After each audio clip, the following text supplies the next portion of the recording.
securely fastened, tray table folded, armrests down, and window blinds open. For your safety, we recommend that you keep your seatbelt fastened at all times. Portable electronic devices such as tablets and mobile phones in flight mode may be used throughout the flight.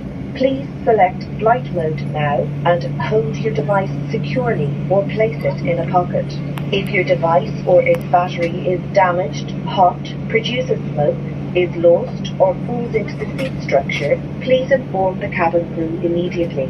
Larger devices, including laptops, must be switched off and stowed in your cabin baggage for takeoff and landing. Thank you for your attention. Please sit back, relax, and enjoy the flight.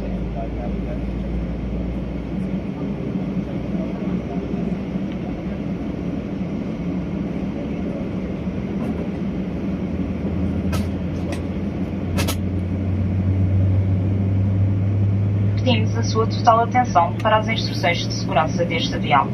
Estas poderão ser diferentes de outros modelos em que tenha voado anteriormente. Por favor, remova os auriculares. Todas as saídas de emergência estão assinaladas com um sinal vermelho de saída e indicações no chão irão guiá-lo até à saída mais próxima. As saídas encontram-se em ambos os lados do avião, à frente, a meio e ao fundo da cabine. Todas as saídas estão indicadas no cartão de segurança. A saída mais próxima poderá estar atrás de si. Em caso de evacuação, você deve deixar toda a sua bagagem de mão para trás. Para apertar o cinto de segurança, insira a ponta de metal na fivela e ajuste puxando a ponta solta. Para abrir, levante a patilha na fivela.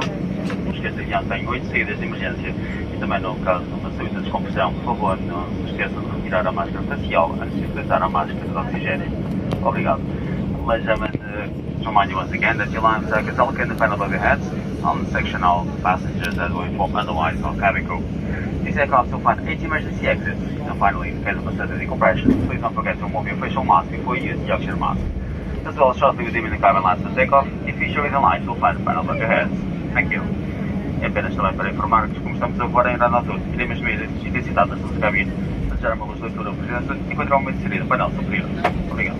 Relaxe e desfrute do voo.